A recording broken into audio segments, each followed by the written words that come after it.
this after the live. There we go. Now we're live streaming. Okay. So, yeah. So cool. go ahead, Lucy. Repeat what you just said.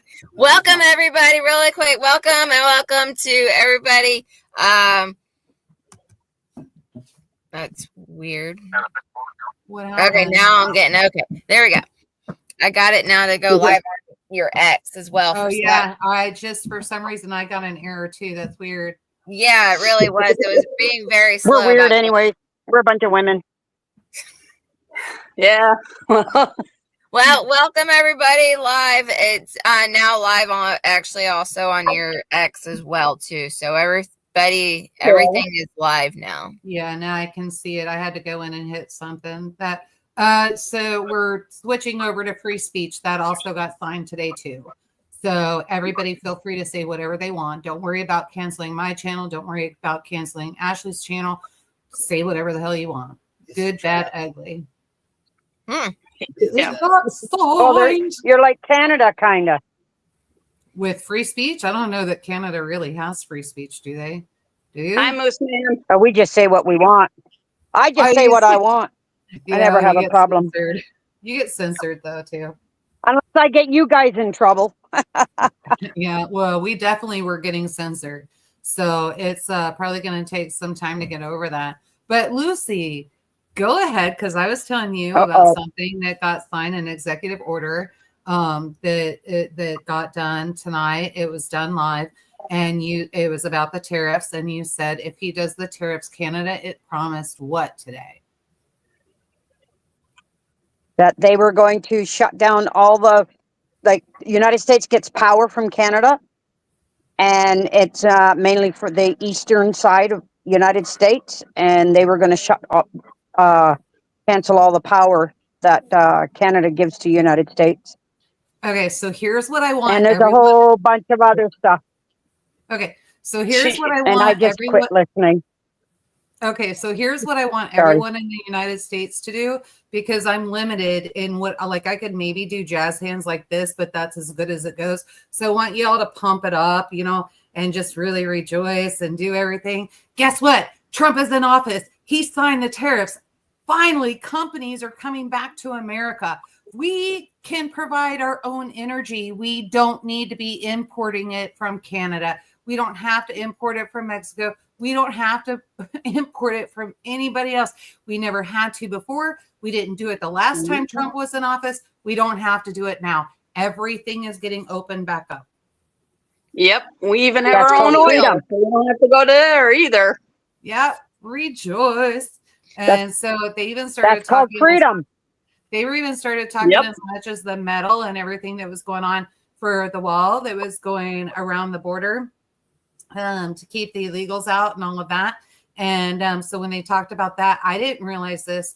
This was like a really, I guess, a secret or just really hidden. And I would think if anybody could find it, it would be G. And Grumpy couldn't find it. And he didn't say anything if he did.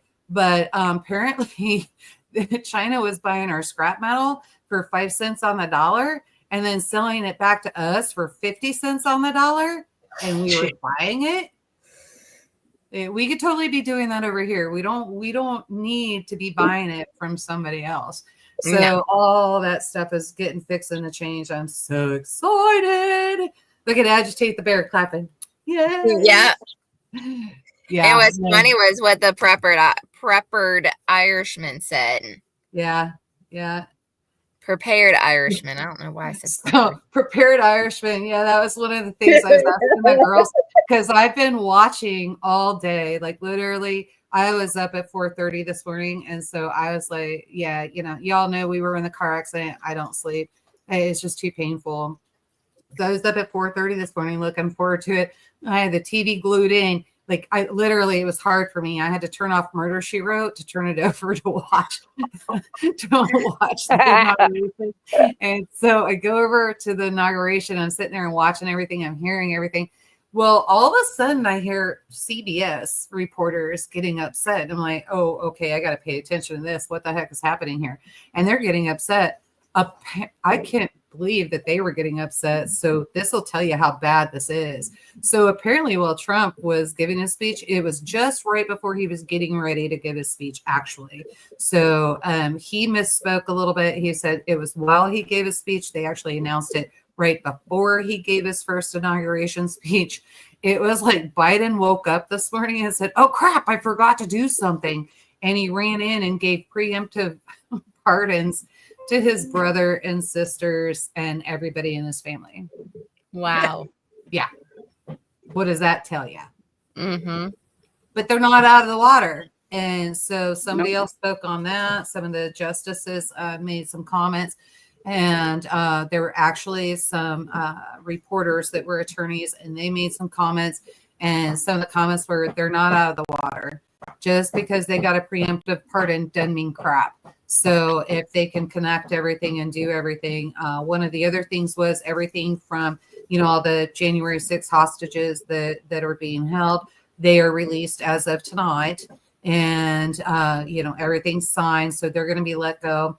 And there's just a whole lot behind it. Apparently, a lot of that camera video that, especially if you guys remember, that little meme, but it's actually a true story. It's what the Democrats said happened on January 6th. Trump was in the back and he was taking out his security guards and the Secret Service, and just, he was determined he was going to get back to the Capitol and all that crap. Well, apparently when the Secret Service, the 2 Secret Servicemen that were in there were asked to come back, they had to admit that they were extremely embarrassed over that story because their friends were teasing them and have been teasing them for a very long time. One of them was a karate champion. Oh, wow. Yes. There's no way Trump took him over. It didn't happen. And now that footage and all of that film, it's gone. There's several things that have been erased and there's no evidence left of the lies. So a whole new investigation has to be launched from the ground up. But they're determined it's going to happen. So I hope it does. Like our Southern history. I didn't catch that. He said just like our Southern history. Yeah. Well, they are. They're rewriting history, and they are. I was talking to somebody else about that, and we were talking about that yesterday. There's some other things they're rewriting, and it makes me extremely upset. And I'm like, this is the way they're going to do it. That's the way Marxism works. And if you haven't had a chance to get into Marxism, I don't want you to get into it, but learn about it. Learn about Marxism. That is the first thing they talk about is changing history. It can actually be done. You can rewrite it. Oh, yeah. And so remember, let's go back to that WRL game that we had 6 weeks ago. I don't know. It was like maybe it was before our accident. So 6 weeks ago, 7 weeks ago, somewhere in there.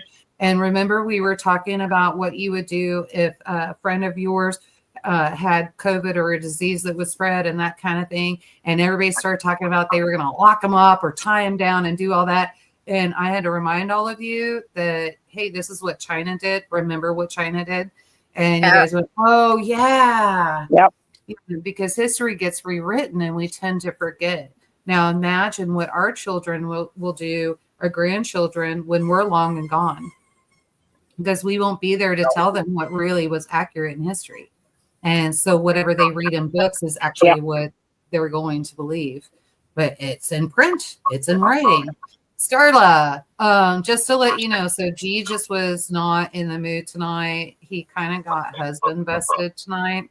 He was trying to protect me. I didn't like it. It wasn't too bad, but it was one of those things. It frustrated me.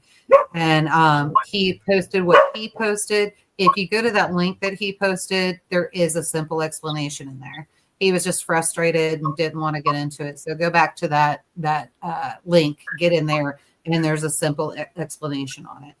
But he was talking about preemptive pardons and that kind of thing. She wanted a breakdown of it, and he's like, it's right there in the link. And so that anyway, we've got an aggressive predator around here somewhere. So, but actually it's one of the chickens. It's either one of the chickens or one of the turkeys, and we got to figure out who it is.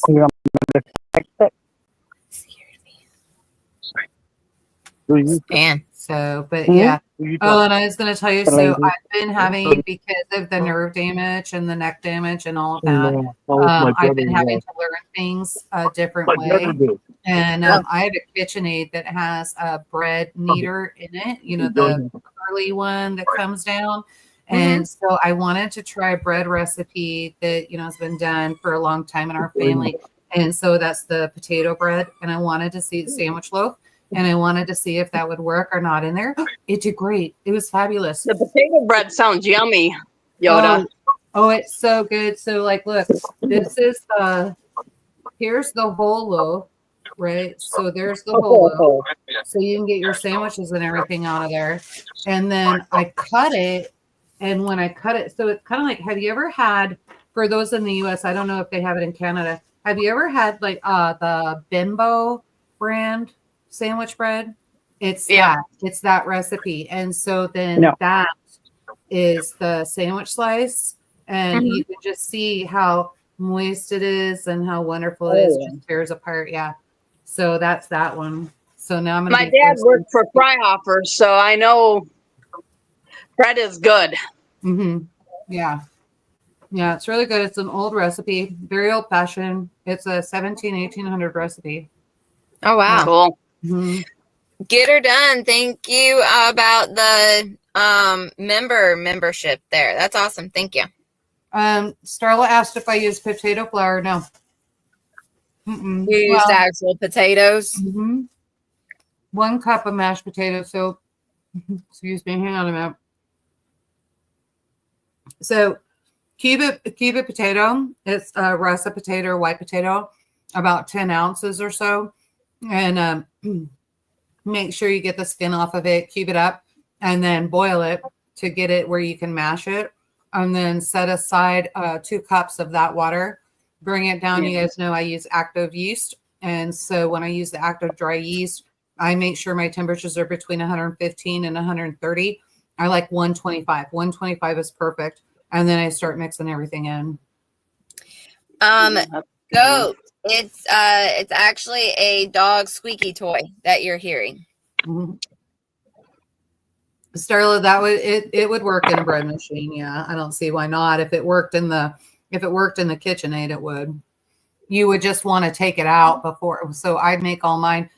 The recipe is for 2 loaves, as you saw. So you have to split it in half, let it rest 10 minutes. So you could mix it in the machine and then take it out and do all that. But it's not a ton of hands-on. You're not kneading again once you get it out. So yeah, it was super easy to do. My hands weren't just achy and my nerves weren't setting off. It was great. So it worked out really well. In fact, it was, I don't know if it was insulting or if it was a compliment. Karen's like, that's the best bread you ever made. I'm like, yeah, sure. Because I used a machine. Turd. Oh, gosh. Yeah, I bought bread mix from an Amish store here. I haven't made it yet. And that's like, I got to do it on one of my days off that my husband has off too. Because I like to have him help me out.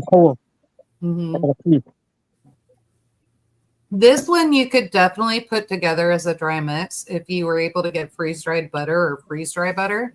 If you did that, the rest of it, because there's no egg or anything like that. In fact, it's like the perfect. So if you have vegans or something like that in your house, well, except for the butter, but if you have vegetarians, let's put it that way, in your house, and they don't eat eggs or whatever, or somebody's allergic to eggs, it's the perfect recipe. Yeah, it's just me and my husband because we don't have any children. So yeah, I can only do one batch at a time for G and I, because homemade bread will go bad faster than store-bought bread. Yeah, because all like Amber, her name isn't Sage anymore. Yeah. Here, watch. You see her? Wow, got here. Yes. Aw.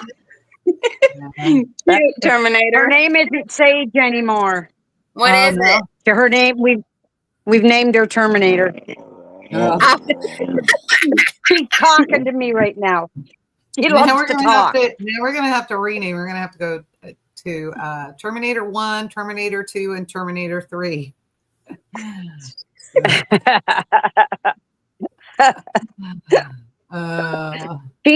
She's actually fully house. She's 5 months old and she's fully house trained. She's crate trained, which I won't put my dog in a crate unless it's very necessary. I've trained her to, when she comes and before, if she wants at one of her treats or anything, she has to sit on, like, I just have to look at her and she knows what to do. She sits and puts her paw on my lap and she'll sit and she'll wait. And she loves to sit and sing with my husband. Yeah, I heard that you sent me that video. I was laughing. Yeah, but she's trained pretty good. I take her out about 4 or 5 times a day, make sure she's on a schedule from 5 in the morning right through till about 10:30 at night, and I have no problems with her, except that she's learned how to do a figure 8 in my tiny little house. When she gets, you know how dogs get excited outside and they go running around all around you and everything, go crazy. Well, she comes out of my bedroom through the hallway. Yep. And they go nuts, and she does it like a figure 8. And up on if I'm sitting on the bed, she comes flying past me, and her butt hits me every time, and back out to the kitchen. She'll do that. But then my husband said, "Oh yeah." My husband went and gave her a dried up lime. Yeah. We thought it was fully dried up. She played for 4 hours last with it, and I guess she was chewing on it a bit, and she got a taste of it. Well, she was in this kitchen, and my kitchen's only 10 by 10, and she'd fling it in the air, and then she'd go to grab it, and then she'd get that scent, and she'd just run around it in circles. It's freaking hilarious. She played with that thing, tuckered herself out, which was nice. Slept all night. I was going to warn you a little bit, just because I know how you all are about raw food and that kind of thing, and hunting and all of that. We had a little issue with Dolly the other night. Dolly ended up having a severe seizure, and this was the second time that this has happened. And the only thing G and I can track it down to is liver. And so border collies, especially, there's some kind of chemical, and they even put it in like flea medicine and that kind of thing, tick medicine. So we have to be really careful what we give them. And I do believe that those Australian Shepherds are close to the same. So no liver for her yet. If you do raw food, just keep that in mind, just in case. Yeah, no, I give the liver to the stray cats outside. All the liver I cook up and chop up goes to the stray cats outside. Oh, yeah, no, she's got her food, and then I watch. Yeah. And then there's this trick I found out, and I know it works. If a dog is having a seizure, is on the back of their neck, on either side of the neck, firmly go up towards the head. Just in one, all the way up like that, firmly, but not like really gripping, but just firmly. And it's supposed to help them ease out of the seizure quicker. Oh, good to know. Cool. Good to know. Okay, yeah. All right. Yeah. And you're just going up. You're not going down and up. You're just going up. Okay. All right. Good to know. I wonder if that'll work on me. I mean, not that I have seizures, but just to open up my spinal cord. I don't know. But a lot of things that work on us can work on dogs. So maybe the other way around can be good as well. Not down. Good. I already feel compressed. And so I start physical therapy tomorrow. So hopefully, y'all be praying, because if physical therapy works and the 2 epidural injections work, if they work, doctor said, he looked at me. He's really awesome. And he sounds like he's from Switzerland. He's a little older guy. And I'm not going to lie, I had like a little crush when I was talking to him, because he was just so thorough. And it's like no doctor that you've ever had in front of you before. And so he's showing me the MRI and all of this. And he's looking around and he's complimenting me. And, like I told you guys, because he didn't see a wheelchair or anything like that. And then it's like, well, I can handle pain. Ranchers, you got to know how to handle pain. It doesn't matter if you're sick, if you're sore, whatever. You're laying up in bed, those animals have to be fed. They have to be taken care of. You got to make sure it's done.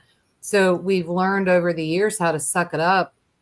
And I had to get a lecture that I'm not allowed to suck it up anymore. One more suck up, I could be in a wheelchair permanently. So I need to extremely careful. So I am going towards surgery. He said he's been wrong before, and I'm hoping, we get everybody praying and all that. He's going to be wrong. And, but he said it's highly likely I am going in for surgery. So, we'll see what happens. I'm not looking forward to it. Can you all imagine?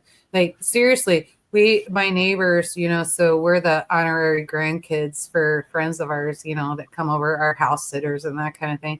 And they came and picked me up and took me to the city so I could have human contact yesterday. They were so good. It felt so bad for Amber, man, because she knows what's going on. And so I was like, oh, I forgot to get Miss Garlic. And so I'm pushing the cart over, trying like an old lady trying to get my Miss Garlic. And I felt her behind me. So I was like, okay, stand up straight. You can do this. You can get there, And so I'm sure there's like a little waddle in there. And I turn around and she's like right behind me. Like if I was going to fall, she was going to catch me with a cart. Like it was totally happening. So, like she wasn't going to let that happen. And, but yeah, no, it was cute. Anyway, and then we had Yoda, could I say a prayer for you, hon? Absolutely. Absolutely. Okay. Lord, Yahshua, please heal Yoda from Grumpy Acres. She needs this healing bad because we don't know what this year is going to bring. We all need to be healthy and safe from anything that the devil throws at us, but we know you have our backs. Amen. Amen. And you know what I got to tell you, and Shannon, thank you so much. I'm honestly not sure that it's what the devil threw me, to be honest with you. I think it was God saying, stop, slow down. And, we got shows coming up and that kind of thing. And we've had to be really honest with people because usually I go out and cook. And a lot of people rely on me for the gluten-free and the farm fresh and all of that. It was really interesting to me because I'm a control freak. And it was really interesting to me. I was telling a couple people who have helped me in the kitchen before, and they've got their food license and that kind of thing. I totally believe they can do it. The kids can absolutely do it. And Fee turned around and looked at me and she said, Yoda, you don't have to do that. She said, don't give all that up. But every show has been like, don't worry about it. We'll figure it out. And Fee said, Yoda, you don't have to give that up. She said, we know how to do everything. You've taught us well. And she said, if you would just sit in a chair and you would just tell us what needs to be done, how to do it, when it needs to be done. And she said, we can get all this done. And I was like, huh. It was, that was the first time in my entire life I actually thought about relinquishing control. And I'm literally thinking about letting the kids run the kitchen. I mean, I would be head chef, but I do believe they can do it. They've worked with me enough. I think they can do it. Yeah. So we'll see. Yeah, we'll see what They'll happens. never learn if you don't let them try. I know. Yeah. And maybe that's why God said, hey, stop. Right. Maybe he's just like, you need to teach. Now it's time for you to be teacher and not be in charge of everything. And so that absolutely could be it. But yeah. Because I'm even freaking out. Like my daughter's like, let me know when your surgery is and I'll come down and I'll take care of you, which I absolutely love. And, absolutely beautiful, beautiful spirit. I know when my son catches up on everything that's going on, he's going to say the same thing. If his schedule can figure it out, or he's going to send up his wife, her schedule can figure it out. Skanes is actually says she come up from Louisiana. She take care of me. But you know what? There's a reason why I chose Fee to come in once a week and just pick up house and clean up and make sure the dishes aren't piling up in the sink, because that's what G'll do. He'll just throw dishes in there. And, and then the kitchen table, because it's right by the front door. That's what collects everything. And so it needs to get put away. And I was like, well, Fee would be perfect for this because she'll keep me out of the dog hair. She'll keep me out of the dirt. She'll make sure that everything's put away, do the pickup and put away and that kind of thing. I already have dinners made, like we're totally, you guys know, I was working on the sous vide thing and doing all that. I've got plenty of dinners prepped, and, that has totally saved our butts the last month and a half. And, so it's really funny to me because, I literally, I just broke down. I told Amber, and I said, I love the fact that everybody wants to come and help me, but the people that want to come and help me are so damn bossy, and they're going to tell me what to do, and I don't like that. And Amber started laughing. She goes, yeah. Oh, hey. She goes, because you know you're going to get fee over there, and fee will just be an employee. And I was like, yes, I knew what I was doing when I was asking. Yeah, it's like when I broke my tibia bone. Yeah, see what Desert Goat says, farmers and ranchers both have the same attitude. Work now, hurt later. Yeah, I mean, we'll go till we drop. It just is what it is. And so, there's times I'll be right back. babies have to take care, babies have to be taken care of, mamas have to be taken care of. And one person, one person could do it all, but doesn't that suck when you have a partner, and that partner could help you and take some of that off, Oh yeah. But we want to. My hubby helped me when I got my tibia broke before COVID. But my mom came out like for a week, so she helped us. She had a blow up bed in the spare bedroom in the back of my house. Yeah.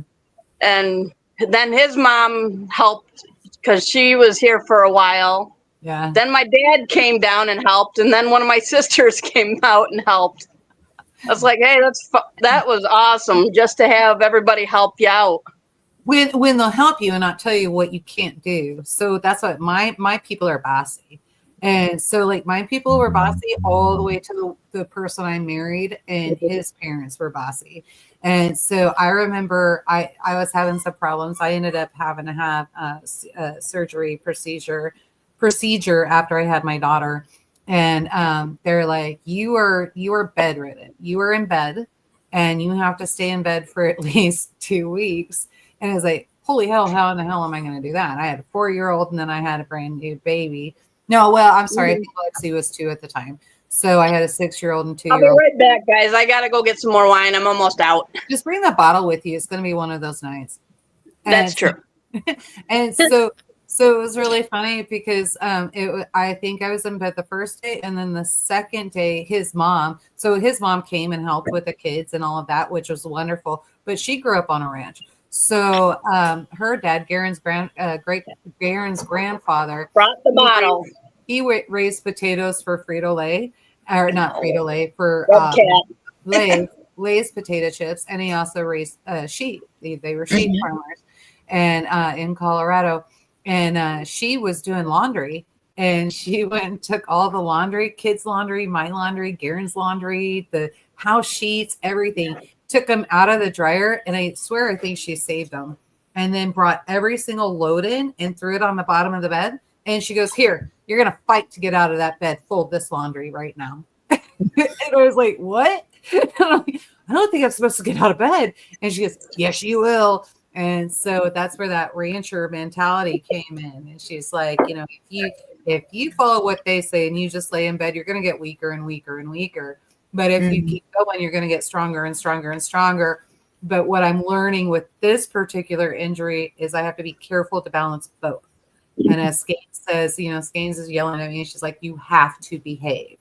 And what I find ironic is everybody keeps telling me not to go snowboarding or skiing. And I'm like, I don't know how the hell you think I can do all that. It hurts to lay down, sit down, stand up, and do anything. I don't know how I'm going skiing. So, but I guess people do that, but not this one. Tamara's like, I brought the rum bottle. Yeah. So, yeah.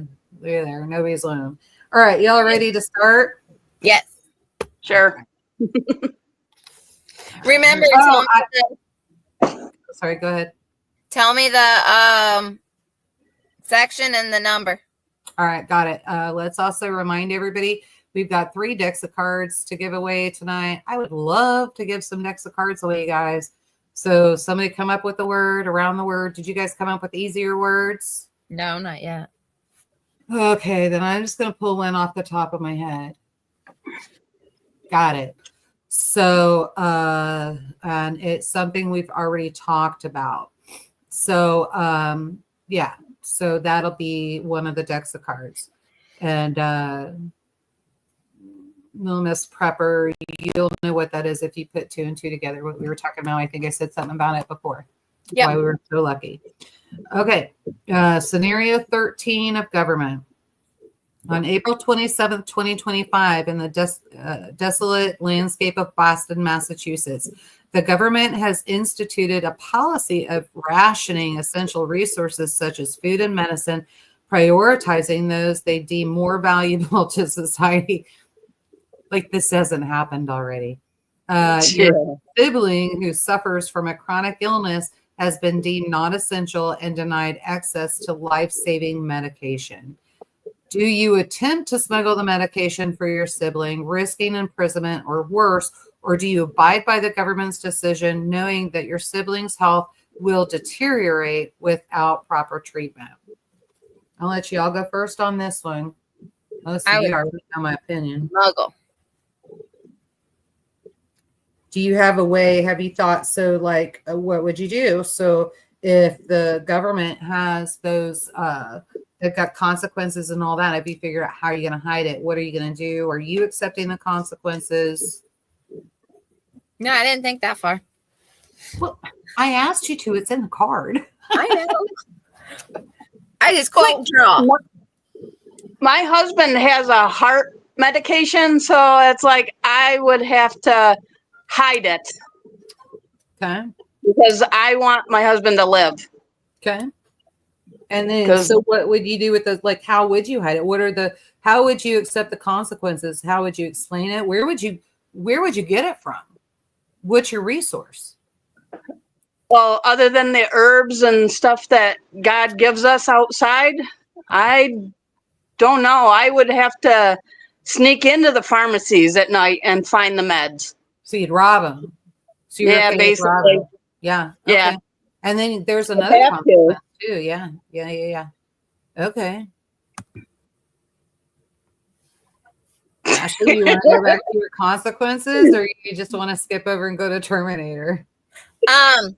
I was thinking the same thing that Shannon was. I mean, if you gotta get it somehow, like Tambra though also, I mean, try to get some natural medicine, but also, and then Skane's got one in the middle for the man. Oh, okay, now I'm reading it out loud. That's like read between the lines, dude. Yes. Me and my brother used to say that all the time with each other. I do with all my brothers and sisters, and my mom hates it when I do that. I was like, somebody asked me. Doing it the other way. For somebody asked me how cold it was here, and I was like, all I could come up with, I told Garen, I said, damn, when I walked outside, I was like, it is colder than a witch's tit outside. And he's like, he kind of looked at me, and I'm like, oh, sorry, it's from my childhood. Oh yeah. Hey, you know what our saying here is about cold being really cold? Tell me real quick, and then get back to your question. No, I won't say it. It's not appropriate. Skinny girls like cue the Mission Impossible music. Exactly. I know. Go Tambra. Tambra? I'm sorry. Go Terminator. What are you doing? They're like one and the same. You could freeze it's so cold here. You could freeze the balls on a brass monkey. Okay. All right. Now get back to the question. What's your answer? Okay, so to the question, well, I would check things out first. I would see if I could get it through the black market, and if I couldn't get it through the black market, any kind of meds that any of my children or my husband or close family member, I would do everything I can to figure out. Oh heck! I'll just go to the darn drugstore here in Berks Falls, in this fancy little town where they serve everybody all kinds of different drugs, and they do everything under the table, behind the scenes, and everything. And I'll just make sure I can go in and get whatever I need, and I'll hide it. And simple as that. Now they'll be raided tomorrow by the constable because Lucy just tattled on everybody. Yeah. So that'll never happen again. But hey, they're originally from another country, so why not? Okay. So my whole thing is your black markets should already be set up. Yes. And you should be part of that. You should be part of that black market. So you should have that medication on hand. You should already know your herbs. You should know what to substitute, that kind of thing. So where I fight the government is what they tell me is obnoxious weeds. And 9 times out of 10, the obnoxious weed is either heart medication, diabetic medication, or it's excellent fodder protein for all of our livestock. Or natural aspirin, or, I can go, the list goes on and on and on. Everything they tell me I can't have, and they're going to find me for, is everything they want to take off my land, including marijuana, right? The hemp. I've tried the dandelion root for coffee substitute, and it's a little earthy. So dandelion root, you can actually sweeten up a little bit and do that with the flowers and all of that, so that you're getting the entire medication. And you can start putting that in tea, and then you could add a little bit of sugar cane to it if you needed to, or make a jelly out of it, that kind of thing. So there is a way to make it palatable, but don't do it with regular sugar. Like, that was one thing Amber and I, when we went to Costco, I looked at her and I said, "Why are you buying that one?" Because she bought processed sugar. And I'm like, "The sugar cane is right there." And then she looks up and I look up and I look at the prices, and I was like, oh my God, for 25 pounds of pure cane sugar now is like 20 some odd dollars. It was ridiculous. I couldn't believe the prices I saw yesterday, guys. Eggs here are between $5 and $6 a dozen. I don't know what they are where you are. Yeah. But lot more. This is ridiculous. And I was selling our farm eggs for $3 a dozen, and people were complaining. But now they're going to the grocery store and paying $6. Don't you wish you were still back? Yeah, the restaurant that I worked for, I think was paying like $50 for 5 dozen. For $50, she could actually buy our freeze-dried eggs. And if she got our freeze-dried, if she eats whole eggs and that's what she uses, and she doesn't want them separated out, she could actually get our freeze-dried eggs. And that is, I guess it is about 5 dozen. It's 120 eggs. Does that sound about right? No, it's probably 10 dozen. That's 10 dozen They eggs. separate the yolks and the whites, so I don't know. I don't. Because they use it in a multitude of stuff. Yeah, these would be scrambled. So yeah, but we sell ours for $50 for 10 dozen. But dang. And they go to Costco or BJ's wholesale club for those. Well, Costco here is 5 dozen for, and I only know because it's so cold here that chickens are done. They're not laying. They're like, "Screw you, Mom. It's not happening." And so mine are damn laying. They're done, or they are? Lucy, mine I get today I got 3 eggs, 2 froze, but yesterday I had 5 eggs. That's out of 14 chickens. That's the chickens my daughter has. Well, and they're used to laying all winter long. We have more chickens than that, and we decided we were going to go all natural and not put the light on them.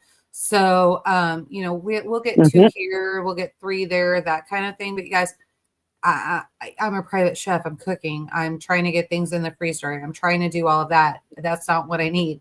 What I need is for the 100 hens that I have out here, I need 100 eggs a day, and at least 50. Yep. Don't mess with mama.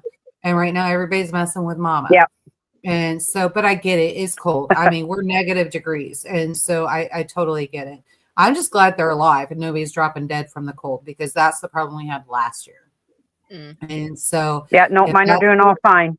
Yeah, so if that's what it takes for them not to lay, I'll figure something else out. But everybody that I've talked to in our community, same issue. They're either not getting any at all, or they're getting 2 to 3 a day. And so, you can't take food out of their kids' mouths and that kind of thing. So no, I'll just go buy them. But I think it was like $20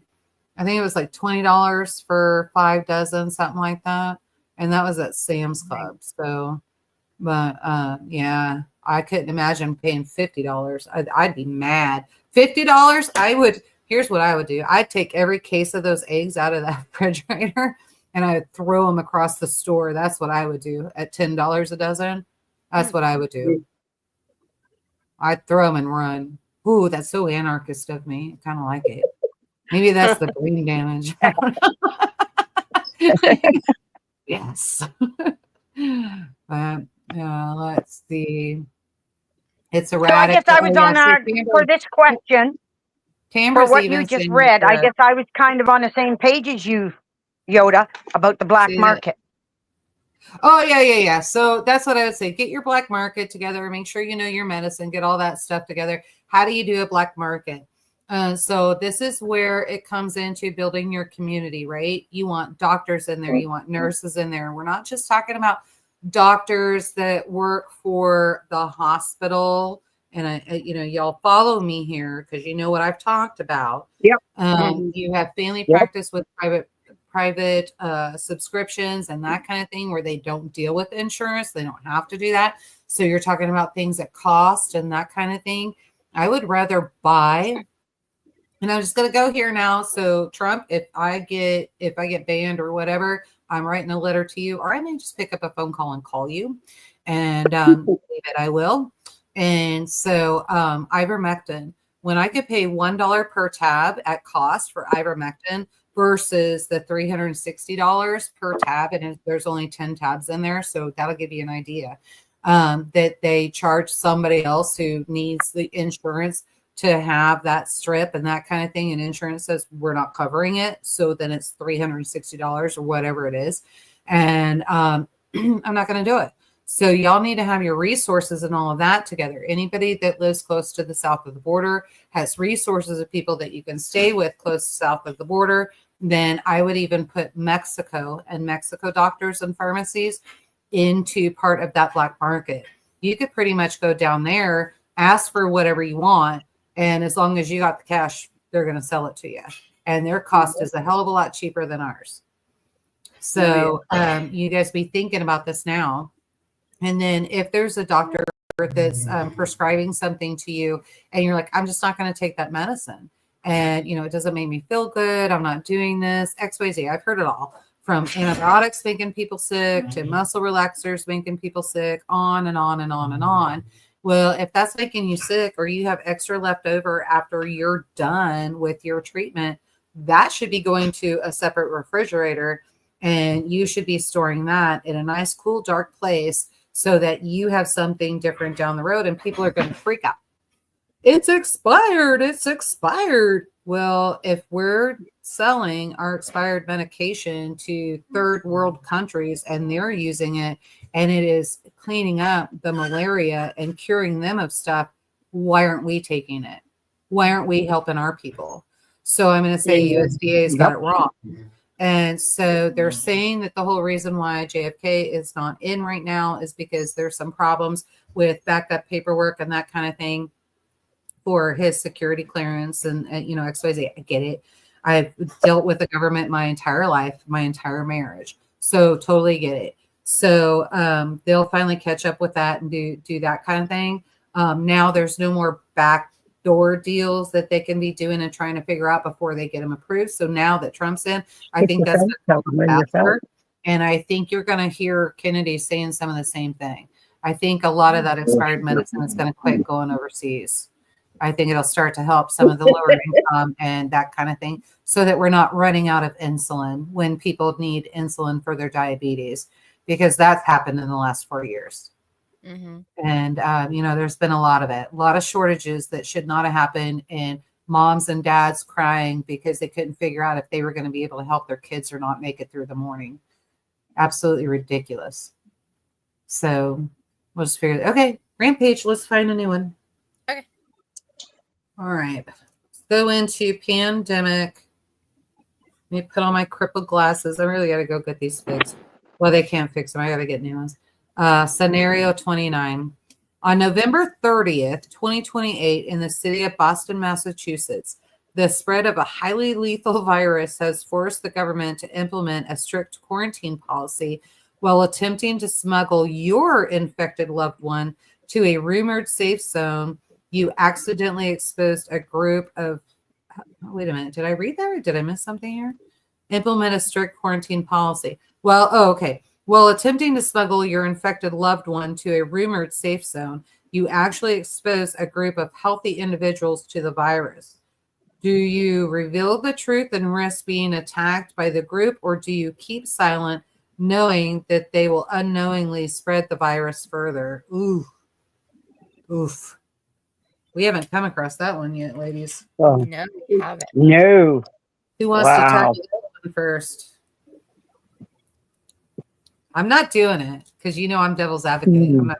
Yeah, you are. You always wait till in and then be like, Yeah. think about this. So I'm saying I'm not going first. So who wants to do it? I almost say tell them. I know it's because then if you tell them, then it's like less to go from spread like that. And then Yeah, I do the same. have something for backup. So in case they want to attack you, then be like, no. Nope. And then have They're something. like Negan on them.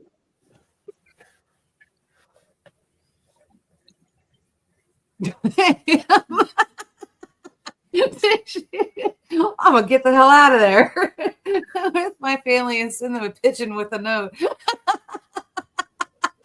That's funny. Let's give him a deck of cards just for that clever answer. Let's do it. Email G and I your address, and we'll get you a deck of cards over because that's freaking hilarious, and I need to be laughing. So I'm good with that one. But yeah, all right.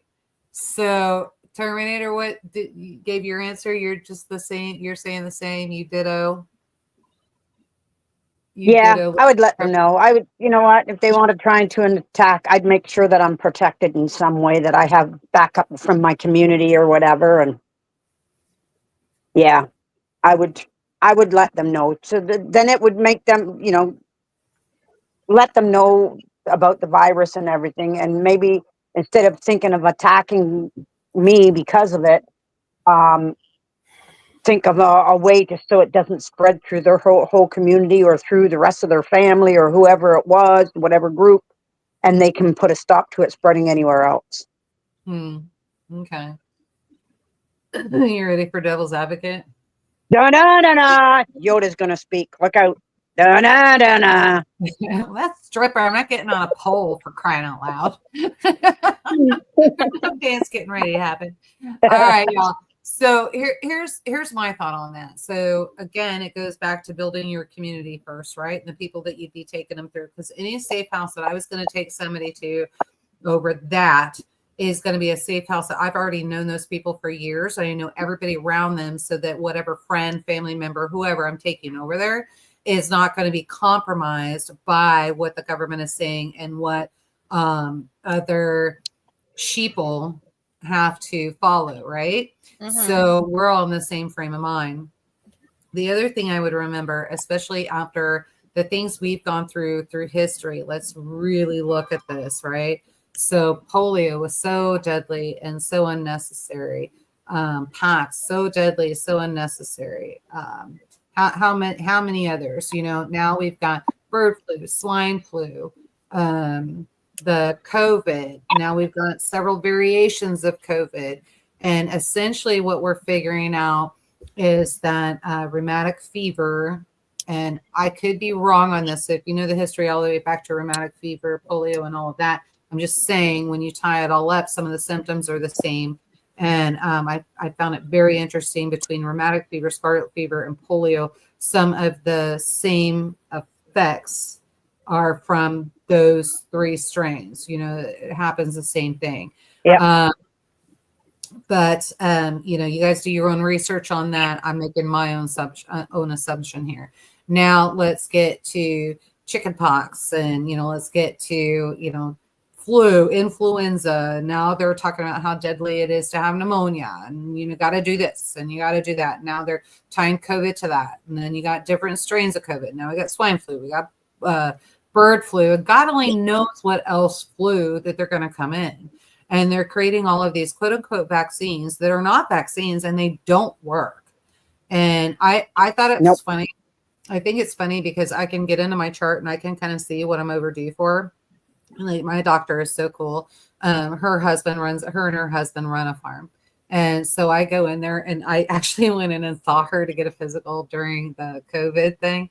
And so she had to do blood and everything else. And she's like, okay, I have to tell you what vaccines you need. And I looked at her and I said, Melissa, I don't want to hear what vaccines I need. I'm not getting them. And she's, look, CDC makes it mandatory. I have to tell you, there were over 50 vaccines. Wow. And I counted and sorted them. Oh, all because you're over the age of 50. Once you turn 50, you got to have like 50 different vaccines. It's like, let's celebrate 50 with 50. And so I'm not doing it. And so she's like, I get it. I get that you're not doing it. Just sit there for 10 minutes. I'll read it really, really fast. And I'm like, read it fast, because it was just making me mad. And she knew it was making me mad. Now she doesn't even ask me now. So CDC doesn't require it anymore. Or I've just told her no so many times. She's like, okay, your answer's good from here on out. And so they don't even bother with it anymore. But for me, pneumonia, if you're laying down all the time, you're going to get pneumonia. So if you're not sitting up, you're not moving around, you're not doing what you need to do, you're going to get pneumonia. It's only natural. It's natural by the body.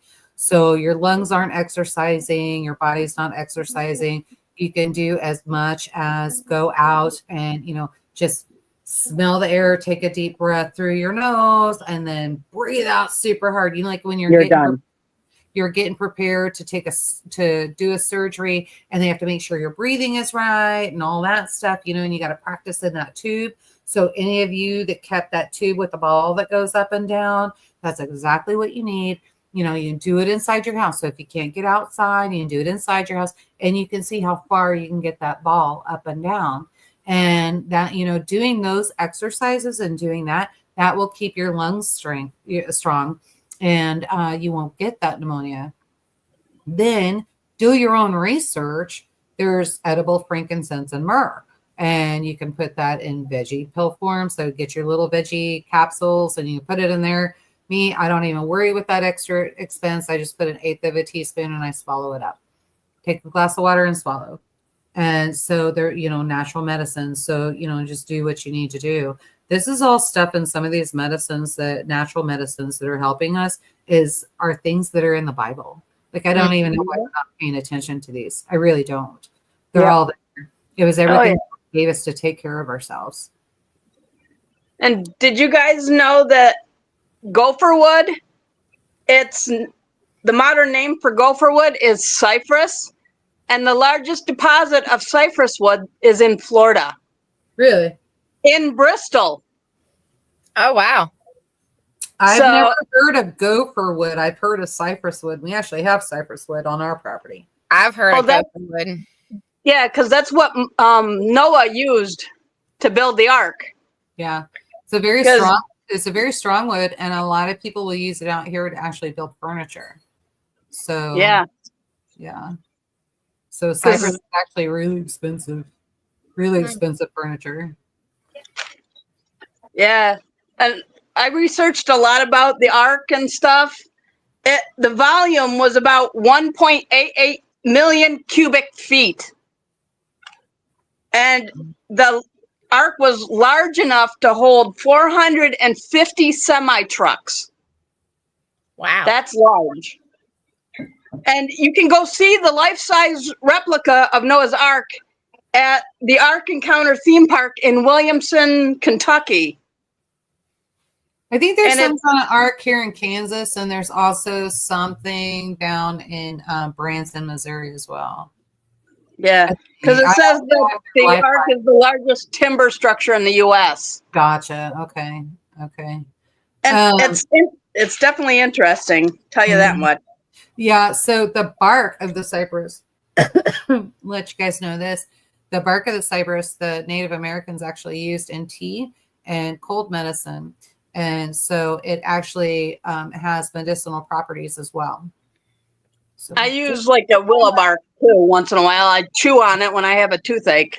Mm-hmm, yeah. We have a lot. There's a stew around here that they'll do, and so a lot of the natives will make this up. And if you even start coughing, they're shoving it down your throat, and they're like, "Get better, get better." And you just see this. The kids are squirming, and they don't want to take it, and that kind of thing. But they don't get sick, so they get their little, and they're done. All right. This one's going to be interesting for y'all. Did everybody answer? Did we miss Lucy? Lucy, did you answer? She did answer. Yes, I did answer. All right. So now we're going World War III scenario 30. Y'all get creative on this one. Because I know particularly someone on this panel who has been pulling these cars out so that she didn't have to do them. And she's laughing because she knows what I'm talking about. Come up with your own harrowing scenario you wouldn't want to live through during World War III. Yeah, you're right. God. We got to think that hard. Oh. Who wants to start? I know Little Miss Prepper does not.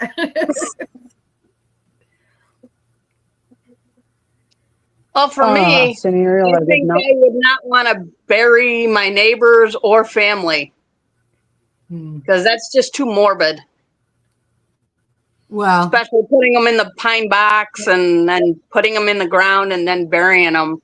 North Carolina's still dealing with that, and it's not even World War III. So yeah, I know, and it's sad that they got to do all that. Just on you burying thing, I've buried some animals, and man, it is tough to bury. I wouldn't want to be 6 feet down. Yeah, I've had to bury 3 pets, 3 birds, basically. I had a cockatoo named Brutus, Amazon named Tigger, and then another Amazon named Squawky. And they were very hard to bury. I basically, for my bird Tigger, that was my husband's bird, I was here when she died. She died in my hands, which was like, oh my God. But with my bird Brutus, my husband came to my work and told me, so I was crying for the rest of the day. That's sad. We actually have a friend, Stanley, and she. You'll find most people in our community have more than one nickname. I'm getting a new one, and I already know it's coming. I don't know what it is. I don't want to know what it is, and hopefully everybody spares me for a little bit. But she actually, her parrot died, and she took the wings off and put them in the freezer, and she's looking for somebody to mount them and preserve them so that she has them. So, but I own birds. I was part of a bird club, and I know bird people are weird. So are horse people. Yeah, we are. We kind of are. Yeah, very strange people. So dog people are too, I look forward to the day that when I cross over into heaven, that I will see my pets, because I have cats and dogs from when I was little that I really, really miss. Girl, that's going to be a full house. I hope God doesn't have a little house for me and say, here's all your pets that you ever had in your life. Boom. And then I got to figure out how to live with them all in one house. Like, I hope everybody is wandering free, because then I have sheep, goats, hogs. I'm going to have all kinds of things in my house. And I don't want that. I don't want it now. I don't want it then. I've had cats, dogs, hamsters, birds, you name it, I had it. So I even had guinea pigs. You ever had a goat in your living room? You ever had a sheep, a lamb in your living room? No, but I was 4-H, so I know what sheep are, because I used to ride the sheep. Those were fun. You made it when you got a calf in your bathtub, right? So I mean, that's about how it works around here. So, or you're driving down a major 6-lane highway with 2 baby calves in the back seat of your car, staring out, and the people going by. I think did you send me the picture? Somebody else sent me a picture of that. That was hilarious. Oh my God! I might have. No, yeah. I don't think I did. No. Wouldn't have been me, because the pictures I had actual videos and pictures of the cabs, and that was Poopsie, the one, and then Diva, and they were staring and watching the cars go by us as we're driving. And but I did have them on my camera, but I lost that when I had my house fire. Yeah. No, I didn't. That was for good. And then come out of Tim Hortons, and the old ladies turn around and say, "Did you see that over there? In that car, there's cows in that car." I said, "Yeah, they're mine." And I kept walking with my coffee. Well, that's why I know my mom's up in heaven. She's not bored at all. She's got chickens. She's got turkeys up there. She's got ducks. She's got guineas. She's got all kinds of weird fowl up there, parrots, parakeets, all kinds of things. She's got dogs. She's got cats. She's got horses. She's got cows. She's got hogs, and it was really, just super cute. And so she said something before she passed away. She told me, she says, don't worry, I'll take care of your animals. And I'm pretty darn sure about now, she's probably regretting what she promised she would do. So we'll see what happens. But Tamara says she likes the taste of the frankincense, but she does not like the taste of the myrrh. Myrrh is the one that I really like as a seasoning. And so the myrrh I love in a meatloaf. It is really, really good in a meatloaf. And I want to try it. I was rolling out. So lumpia is another thing with everything I got going on that was a really easy thing to make. And I was like, well, let me go ahead and try that. Because, guys, it keeps me busy and it keeps me on a bed, right? And I'm just trying to strengthen. I'm getting weak in my right arm and my hand. And I'm trying to figure out, because it took them a while to get me into physical therapy. And I just been trying to figure out ways to stay strong and use what I can and do all of that. So I was rolling the lumpia. Now that I think about it, dang it, I should have ground some of the myrrh and tried it in the lumpia. I think that would have been excellent. Any of you that have had lumpia, it's like a meatloaf rolled into a rice wrap, and then you deep fry it. Oh, that's cool. Yeah, so that might have been really good. And that one's real simple. The recipe will be in my cookbook, or if you join our membership later on, once I get to the point where I can stand at the stove, won't be too long now. It's only extended a few months. Once I get through this, we are up and rolling. We were supposed to be up and rolling this month. Things happen, but we will get there. Everybody that was involved in the project, they understand. And so hopefully you guys do too. And we'll do that. And I mean, I can't even do videos for you because they would totally suck. I just have to, it takes that long to get something done. So that lumpia probably took me about 5 days to get through. So it was a lot of work for a little bit, but it was good. It was worth it. So have I ever done CPR on chickens and horses? Not on a horse. I have on sheep. I have on goats, and I have on ducks. You guys done CPR? I've done it on pigs. I've done it on piglet, dog, cat, chicken. Yeah, I've done it on a few animals. Yeah. I've never done it. So. You never done. All right. So how much are you ranching? Are you ranching anything? Where are you guys at in your journey? I guess I should ask it that way. And then that way I'm not like, you know what I mean? I'm like all judgmental, but where are you guys, Shannon? So everybody knows where you guys are on your journey. Oh, I'm in upstate New York. So we've got like a small portion of land, and we do a couple of raised beds for our vegetables and stuff, because that's what we usually do. We'll do potatoes, tomatoes, because I do some canning, so we do have some good tomato sauce instead of that canned stuff. Mm-hmm. Because it's like I'd rather have that than any of the canned stuff. Because it's like my mom taught me the sugar out of there. Yep. Mm-hmm. Yeah. Yep. It's like I do put a little sugar in, because if I don't, I do not do so much. My stomach does not like me. If you don't put sugar in it, your stomach. Wait a minute. Back up a minute. So if you don't put sugar in it, your stomach does not like you. Is that what you're saying? Or vice versa? Basically, because I had. I think it's because. It's because you're a white girl. It's because you're a white girl. Move on. Well, that too, but I'm also allergic to milk products, so it's like I think it was because there's no milk in sauce. So, I know, but Shannon is going to have to be. Shannon, you are going to have to be on one of my cooking shows, and so when we do it specifically for you, we will do a traditional Sicilian sauce, a nice gravy just for you. You don't put milk in spaghetti sauce. You don't put sugar in spaghetti sauce. So if you want to call it spaghetti sauce, you can actually use this for marinara. You could do your lasagna. You could do it totally neutral. And so I will get with Kiri. I'm going to let her know because Kiri's going to help me with a little bit of this. And Kiri is one of the chefs. She's Thunderhill Farms up in Wisconsin, good friend of mine. And she was going to come on with me a little bit. So you guys will actually have working chefs and that kind of thing in on this program when we walk you through it.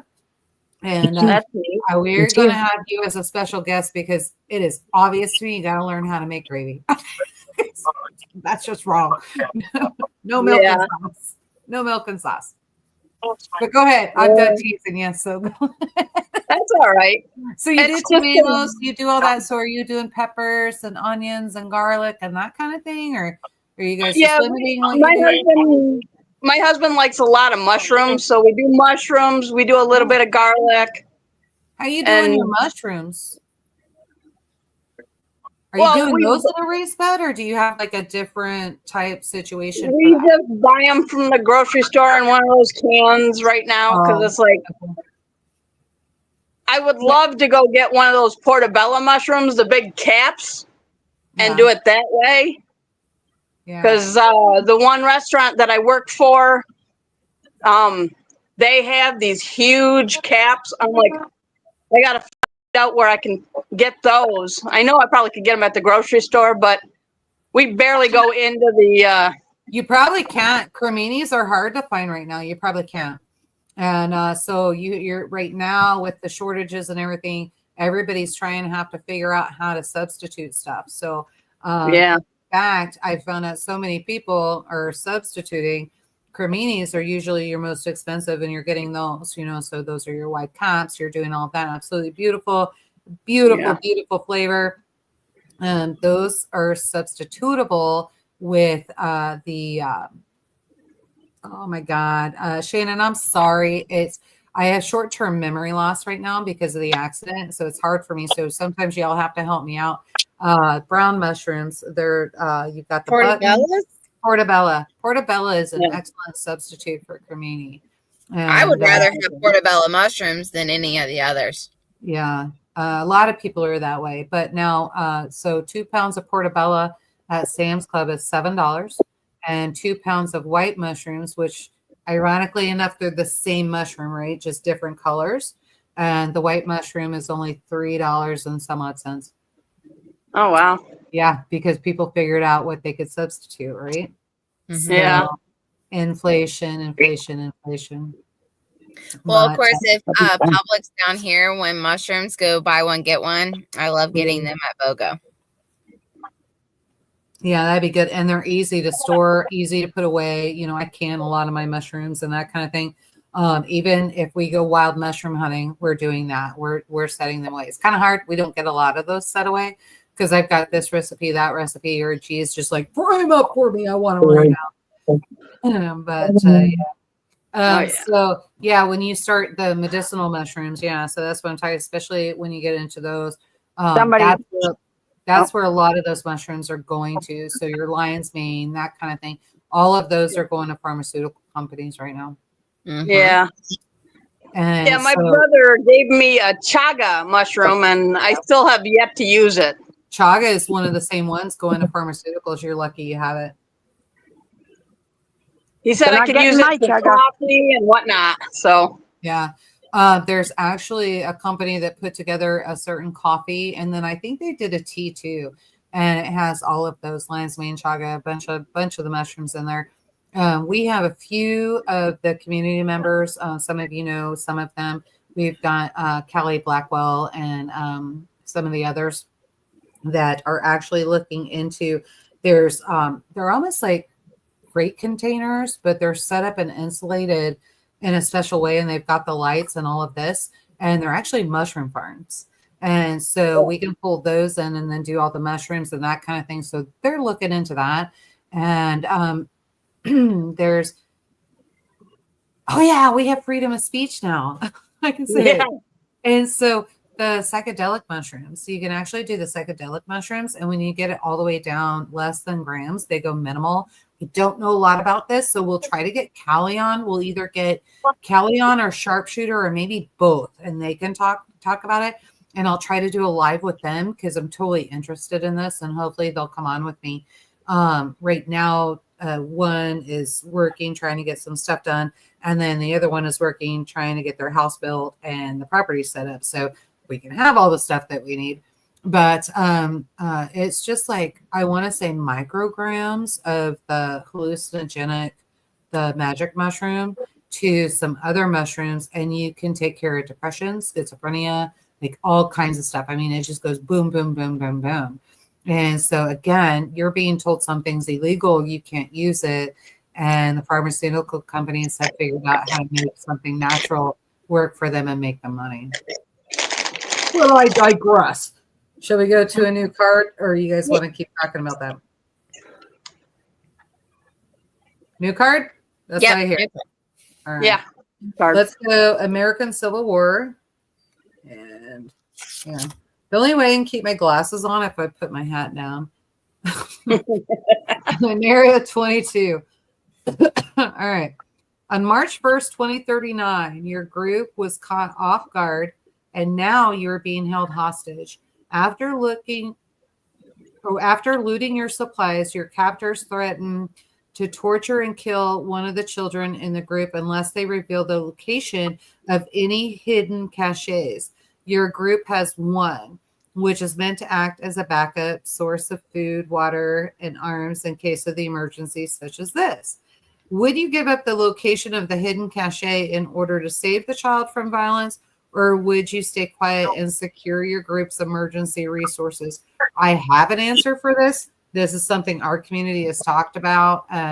Not as big as it is now, but when we were smaller. So y'all go ahead and head with this one. Okay. I would probably have, I know it says in the thing in the card about that is your backup one. I would almost have that. It's the only one you have left. It's the only one you have left, it says. Because my first thing I was thinking of is more have one that is the, if this scenario ever happens without being, without, before it's our last one, having it where it's our, you tell the enemies this so that they can eat whatever's in there and die. But since this is our last one, I don't know about this now. It's kind of like, whew, I don't know what to do. So Tambra, this one, so this is actually the apocalypse. It's happened. We are after SHTF. So there's no rule of law whatsoever in the world. And so that's where we're at. Because Tambra asked, is this SHTF? She's trying to come up with an answer. Yes. And she also said, no way she's doing hallucinogenic shrooms. But that's the thing. They're only hallucinogenic if you take more than what you're supposed to. So we can go back to that later. You can call me, whatever, and I'll talk to you about that. But okay. So Ashley, you're basically saying that, you're conflicted. Maybe you should have done more in the beginning, come up with a plan B, and you didn't, thinking this was your plan B. Yeah. So any judge in the world right now would say, Your Honor, she's feeding the witness, because I totally was. So it just is what it is. Who wants to answer next?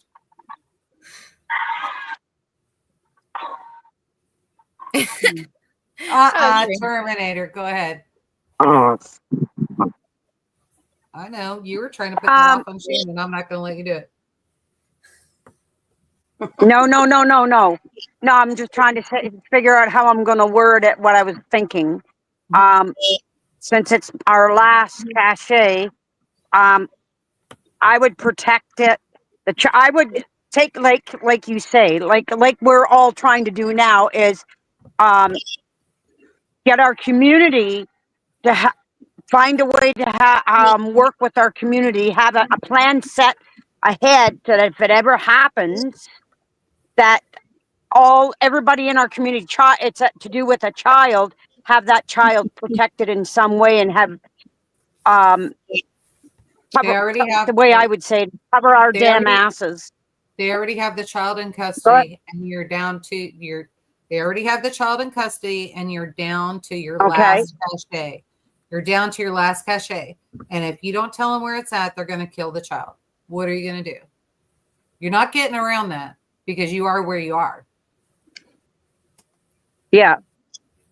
Oh, So it's either you save the kid and tell them where your last bit of food is, or you have them kill the kid and save your food.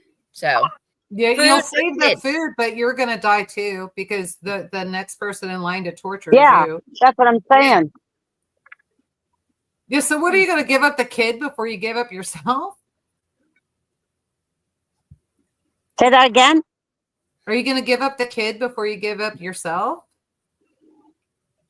No, I'd give myself up Yeah, but that's to not the protect the kid. Because option. you know what? My That's age, not the how many that's- years do I really have left? But that's not the option. The option is they're going to take the kid out first. Yeah. I just thought another No, I selfish know. answer was coming in. I was just kind of thinking that was happening. But no, the kid, no matter what, is going out. If you don't tell him the information, I think you're both going to die. But they're not going to leave you and Yeah. then take the cachet. But I don't think that's part of that question. No. I think that's part of what I would think because I'm just that terrible of a person. But so I don't know. So what would you do? Because you haven't really answered it. You're going to give up the kid? I'd go out fighting.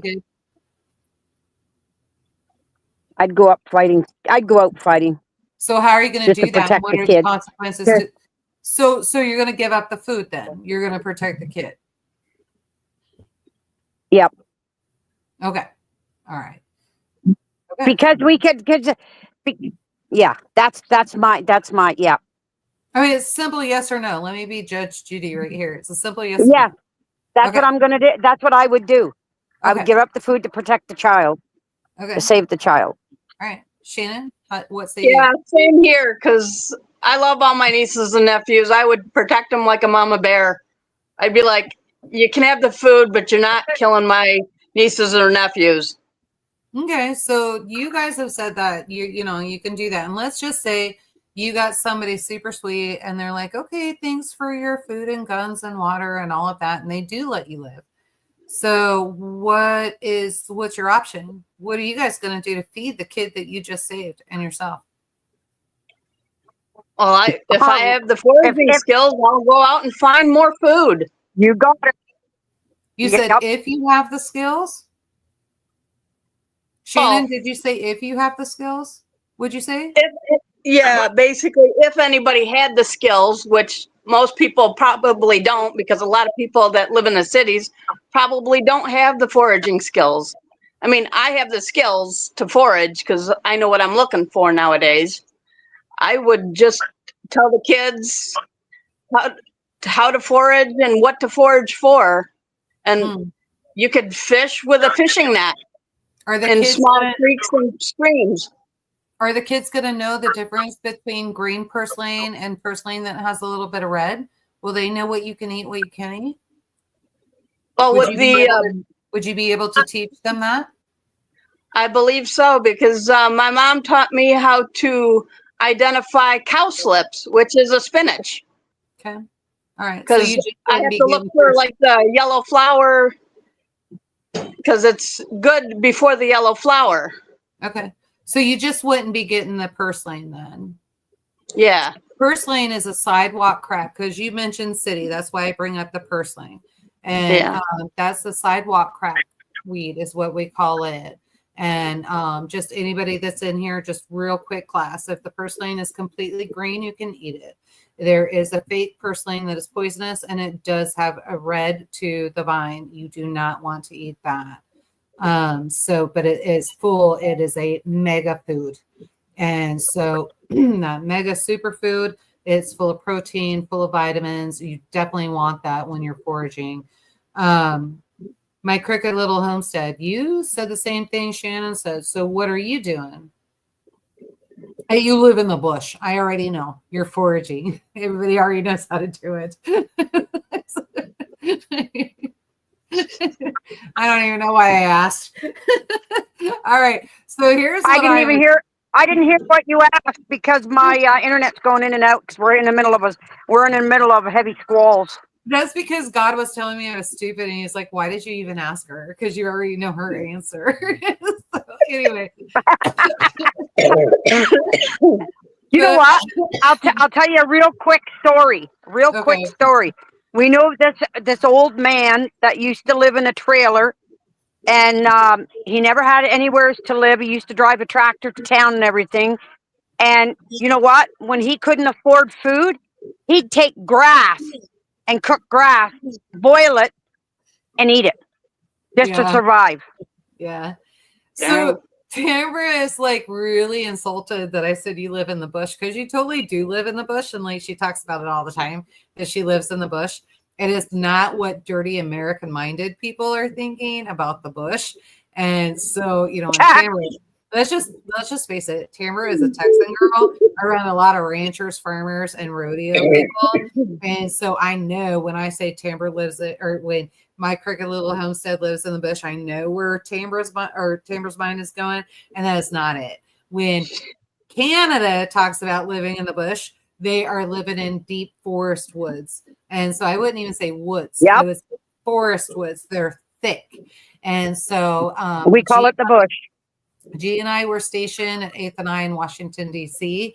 And so the woods are a lot of the same around there. They're extremely thick. Nothing like the woods of what you would see here in the Midwest. I mean, you guys are so lucky here in the Midwest. The woods are actually passable. And there, you've got to have tools to get through the bush up there. Yeah, so I know what she's talking about, the bush.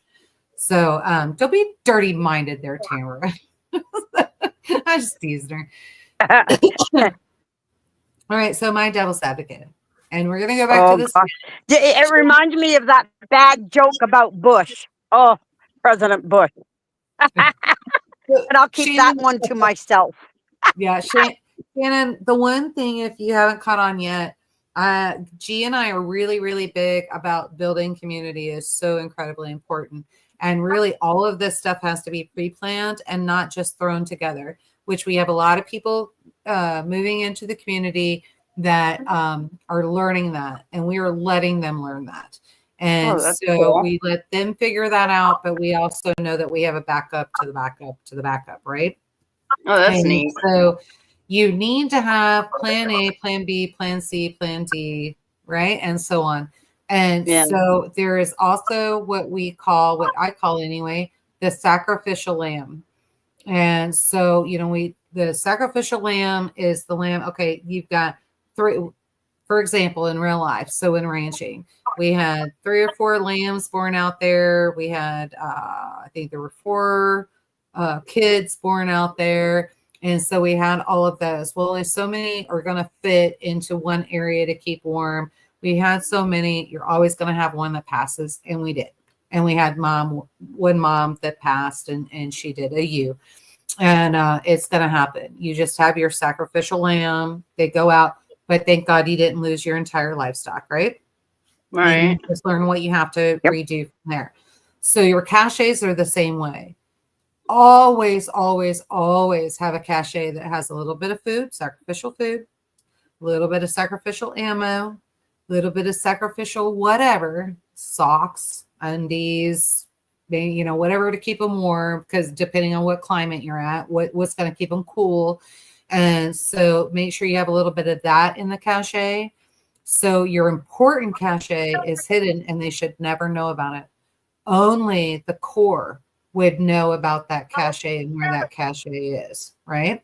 So even if you had somebody that was just coming in, that was not part of the core, they were just a community member, because there's several layers to that, right? And so if they were a community member and they thought, oh, well, I know where their cache is, so they're trying to save their butt. So what they're going to get is they're going to get that sacrificial cache, and it affects your group and your core in zero way. Let them have it. We should be pre-planning so much that we can lay those sacrificial caches everywhere. So if you have to send them 10 miles out, 20 miles out, 30 miles out, whatever, you can do that. Those should be laying everywhere. And that could be crap that just has a little can of pinto beans. And so what are those teeny weenies in a can? So, it could just be that crap, stuff you would never put in your body. So, if you get the Poor Patriots freeze-dried food, they put that stuff in there because they won't make it the 10 miles back to your property to tell you that you had more. That's what I would do. Seriously. So, and that crap's cheap. You can get the little 72-hour kit and then throw that in there. Go plant that somewhere and have a map of it and share that with everybody so they know where that cache is. They're never going to make it to your land to get the rest of the stuff, the good stuff. Why not? So there's my opinion on that. Cold, bad, dirty, not good. Everybody's like, dang, I'm never hanging out with Yoda. Something's wrong with her. But I did hear she's got brains back there going, go Yoda. Yeah, you're right. Yep. So, all right, let's go. Economic collapse scenario 23. All right. In 2011, Ireland faced a banking crisis that led to significant cuts in public services. You're an Irish social worker in Dublin, and your caseload has dramatically increased due to the crisis.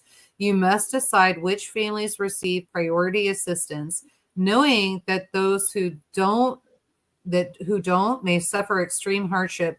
Spreading the assistance equally wouldn't make that much difference to anyone, since there are too many families that need help. What criteria would you use to determine which families you would help and which would suffer? I do want this caveat put in there. I want y'all to remember, I think some of you are in politics the way that I am as far as keeping up on details to right now. I would like you to try to remember that this was written in 2011. Let's take it a little steeper, a little bit deeper, right? Let's go steep. I want to go steep. Like deep, deep, deep. So remember, this is 2011, and I want you to give that answer, and then I want you to come up with an answer for current times of 2025. Yeah? Is All American okay? Are we good over there? Do we need to quit? You haven't answered her back. Okay. Yeah. You good? It's all good. Did you get him the DMSO? Yeah. Okay. Yeah. My doctors have been really happy that I'm on that. So Good. FYI. All right. So Little Miss Prepper, what we're going to do is we're going to answer that card for 2011 the way that it was written. And then I know as times have changed, I want you guys to also answer that card for 2025. Yeah? Okay. Who wants to go first? Nobody? All right. Shannon, you're first. Oh, what was the question again? I kind of wasn't listening. It happens. Sorry. Now remember, I'm asking you to give the answer the way the card is read, but I would also like you to give it currently in 2025, because I think personally, in my head anyway, the answers are different. All right. So in 2011, Ireland faced a banking crisis that led to significant cuts in public service. You're an Irish social worker in Dublin, and your caseload has dramatically increased due to the crisis. You must decide which families receive priority assistance, knowing that those who don't may suffer extreme hardship. Spreading the assistance equally would make that would not make that much difference to anyone, since there are too many families that need help. What criteria would you use to determine which families you would help and which would suffer? Would you use? I would probably be like, how many kids does each family have? And That's not fair. like, oh, I'm from a family of 6, so I'm just going on that, hon. So my family of 2 is not as important as your family of 6. I play devil's advocate here, Shannon, so you just got to know that. But there's a reason why. There's several other people asking the same thing. So yeah. Well, true, because you got the elderly first, and they've got more wisdom than anybody else. So the elderly are sick, they're going to die. What really can they do? My kids are young. My kids can still go to college and make a change for the future. There's a song that was written that says so. I don't really listen to too much music.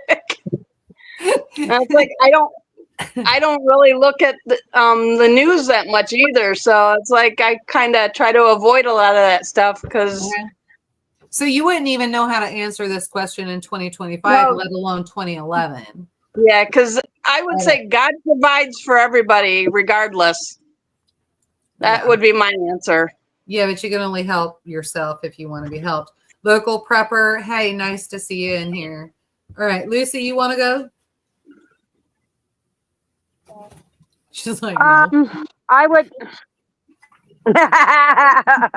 because I only keep hearing parts of the question, but it's okay because my internet keeps cutting in and out. So basically, you're a social worker. Let me, okay, 2011 to 2025, because you, like you say, you think that they might be different answers or whatever it might.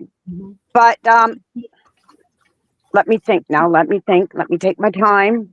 You want Little Miss Prepper to go while you're talking? Oh, you got it. No. I would to prioritize the rich from the poor, because you know what? If I had to provide, I would help the poor, because the rich, they've got everything. They've got everything, and they think they can do everything. The rich necessarily don't really have social workers going in there, and the bank is collapsed. So I just want you to remember that. Oh, so the bank is collapsed. Okay, yeah, the rich are not really the rich anymore. Just as bad as the others. Mm-hmm. Everybody's screwed when the banks are collapsed. Yes. Put it that way. Yes. So I would help. I would prioritize my community. Would come, my family and my community would come first overall. Woo! Well, that before I'd help anybody else there. Oh, let it go right ahead, because my community and my family are number one priority in my life. Like my family, and then my community, is my family for me for now. But you are a social worker. You're a mandated reporter. You are a mandated court reporter. Oh, so I'd never want to be don't get me started on social workers. I'd never want to be a social worker. I would never, ever. I want to shoot them all. But that's the card. I know. So you know what? If that's the card, I'd give up my job right away and say to hell with it all and walk away. Okay, that's a valid answer. 2025. Would the answer be the same or would it be different? With me? Well, you're asking me, so it'd be the same. I would just walk away, because I've got no use, because I don't want to go into that. I would just step down as a social worker and walk away from it all. I know that got really personal for you, and I'm sorry about that. I don't pick the cards. I just pick the cards out of the deck. No, all right. Little Miss Prepper. I know. Okay, so listen. I've got half of them around here scared of me. Listen to what the other ladies are saying, and then what you're going back at them with. Because I was going to also say I would pick the ones with the littlest kids first. Okay. And then I would go from there on about doing that with. And that's what I was thinking first. And actually, is that the same for 2025 or no? I would say yes as well. Okay. Because. And you realize you're over in the UK, right? Yes. Because I'm Irish now. Okay. with being in Dublin and all. Mm-hmm. Which I would like to go visit that. I find That's not where we're at. So, but that's interesting. So I kind of get what you're saying. So in 2011, I probably would have been the same way. I probably would have said, let's go with the youngest, because the older they get, they can go and get jobs and they can kind of help out and, figure out how to barter here and there and do what they need to do the way we've done for hundreds and hundreds of years. 2025, 2024, it actually has been the last 20 years, actually. For the last 20 years, so you guys know, well, some of you do, what I do in my spare time, things that I have been very vocal on, a Facebook page on, and that's human trafficking and that kind of thing. Well, we have something very special that happened when immigrants were allowed into the UK. And, well, we got freedom of speech, so let me just say it. So the Muslims went in there, and now we have a problem, and the UK has a problem with gang rapes, to the point that the girls, the teenage girls, the young girls, those girls have been taken, and they are being put into flats and that kind of thing. It's nothing like what we know of here in America. And now they're having children by those men that abuse them and that kind of thing. Right now, the only way they're getting them out is to arrest those girls, and they can arrest the children. It's the only way they're able to get them out safely at this point. So I think what I would do in 2024, 2025, if I had to look at that now in the last 20 years, oh, it's going to be so bad and so racist. I think I would figure out how I could pinpoint those type of communities, which I have a pretty good eye for right now. And I think I would ignore all of those families and only serve the other families. Yeah. Makes me a horrible person, doesn't it? So let's stop there. It's almost 8:40. You guys have had me for a long time. I had physical therapy tomorrow. Yeah. Okay. Well, we had a good WRL night. Gave one deck. I totally brought it down on a sucky note. And guys, I did not pick that card. I just take them out of the deck. So yeah. But you did give a deck cards away. Yeah. We did. And make sure that you email me and G your address, and we'll get those out there. And I'm just going to say it again. Lucy and Tamara, since I've been so busy and irresponsible and, just not feeling good, if you guys would just email your address as well so G can find those, we'll get those 3 decks sent out. But, yeah, so if you guys will do that, the Real Grumpy Acres Farm at gmail.com, we'll get those sent out. Actually, what I do is, just so you guys know, we send those over to JD, and then JD sends those out. So those will get done. JD's one of the creators of the cards. So get that done. But, man, I mean, you guys were great in the comments. You guys did a really good job in there.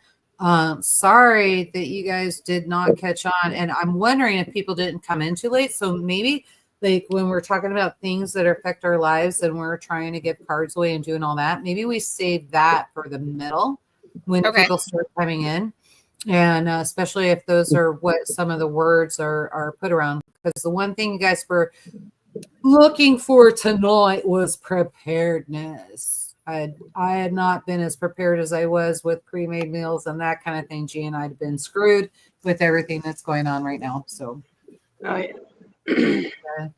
yeah. So if you maybe we'll go there. Yeah, let's make them a little bit more simple and that kind of thing.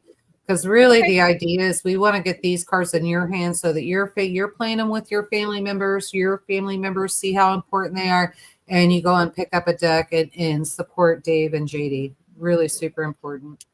Yeah. And it's good to start getting you thinking about these scenarios and get your mind going. Because actually, I know on last Monday with Mountain Mama, we talked later, and she really enjoyed these cards because it did get her thinking. Good. Good, good, good. I really liked her. It's shocked she's not on tonight. That is my dear. Hey, you damn little bugger. She wants to go outside, so she's 5 all over months old, top of long me. hair. That's gonna happen. That's gonna happen for a while. Yeah. It's her time to go outside to the bathroom. Yeah. Oh, gotcha. Yeah. So we are about there for everybody then. Yeah. He's mad at my husband. Yeah. All right. He's, Well, hey, he's mad Sharon. at my husband. He's got something and she wants it. Oh, Little bugger. Shannon, it was good meeting you. Bad. Thanks for being Yes, on. Don't you slap me. you too, Bad. Yoda.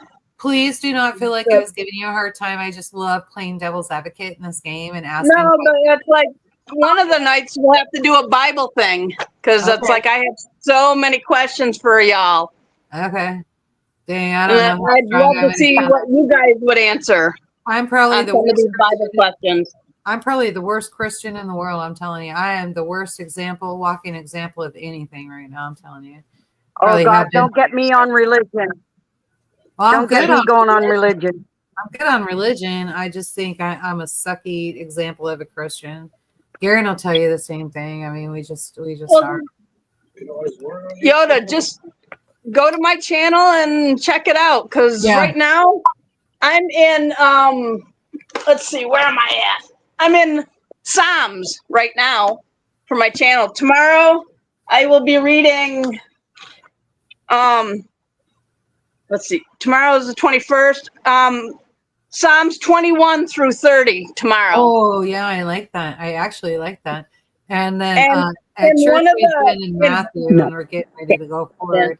And two of the Psalms that I want to read that I want to do a live because I have where is my oil?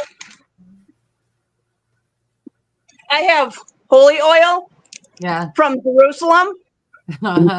It's got hyssop. Yeah. I'm going to bless all of my doors with Psalms 91 and what else?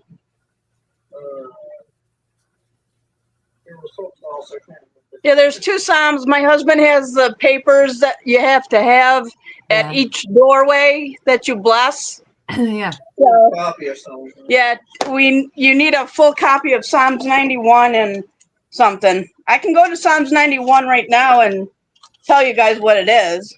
Oh, go ahead. Okay. 870. Okay, dog.